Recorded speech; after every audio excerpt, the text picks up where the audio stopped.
بسم اللہ الرحمن الرحیم۔ عشاء کی نماز کے بعد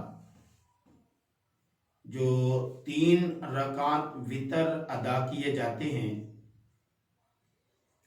اس میں دعائے قنوت پڑھی جاتی ہے۔ دعائے قنوت کے بارے میں چند مسائل سماعت فرما لیں۔ وتر کی تیسری رکعت میں دعا پڑھنا ضروری ہے۔ وہ کوئی بھی دعا ہو سکتی ہے، وہ پڑھنا ضروری ہے۔ جبکہ دعائے قنوت جس کے الفاظ احادیث مبارکہ میں کثرت کے ساتھ ہیں، خالصتاً یہ دعا پڑھنا لازمی اور ضروری نہیں ہے، بلکہ یہ دعا جو ہے یہ سنت کا درجہ رکھتی ہے، یعنی کہ مسنون ہے۔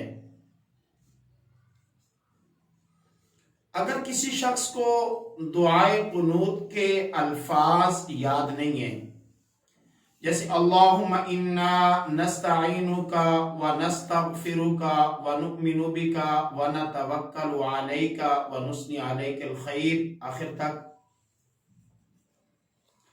اگر کسی شخص کو یہ الفاظ یاد نہیں ہیں یا اس کے لیے یہ الفاظ یاد کرنا مشکل ہے،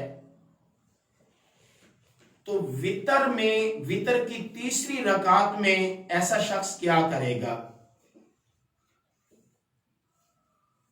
بزرگان دین فرماتے ہیں کہ اگر کسی شخص کو دعائے قنوت یاد نہ ہو تو ایسا بندہ جو ہے وتر کی تیسری رکعت میں دعائے قنوت کی جگہ اللہم ربنا آتنا فی الدنیا حسنہ وفی الآخرۃ حسنہ وقنا عذاب النار یہ والے الفاظ پڑھ لیں۔ اگر اس کو یہ الفاظ بھی یاد نہ ہو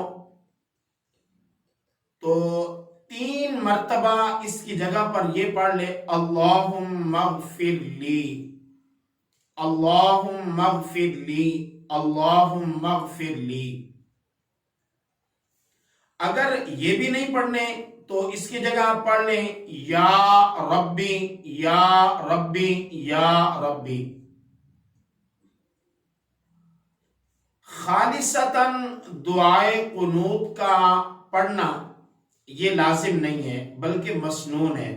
کسی بھی دعا کا پڑھنا یہ ضروری ہے، لیکن خالصتاً دعائے قنوت کا پڑھنا یہ لازم نہیں ہے، بلکہ مسنون ہے، سنت کا درجہ رکھتا ہے۔ یہ پڑھیں گے تو اجر بھی زیادہ ہے، ثواب بھی زیادہ ہے،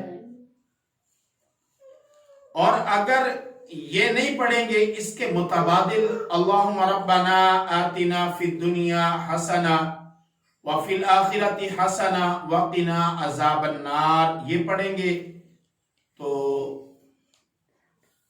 جو لازمی امر ہے وہ ادا ہو جائے گا۔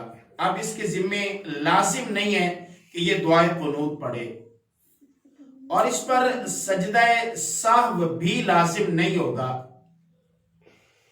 کیونکہ یہ سجدہ سہو لازم ہونے کی جگہ ہی نہیں ہے، سجدہ سہو یہاں پر لازم نہیں ہوگا۔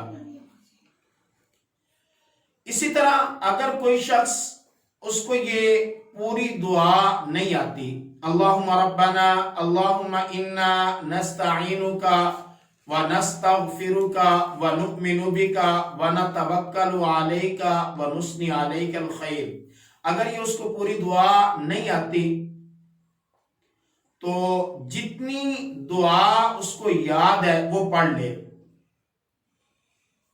تب بھی اس کے ذمے جو وتر کی دعا پڑھنا ضروری ہے وہ اس کا ذمہ ساقط ہو جائے گا اور اس پر سجدہ سہو لازم نہیں ہوگا۔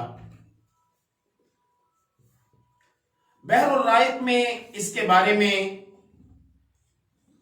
کتاب الصلاۃ اس میں مذکور ہے واتفقوا انہ لو دعا بغیرہ جازا،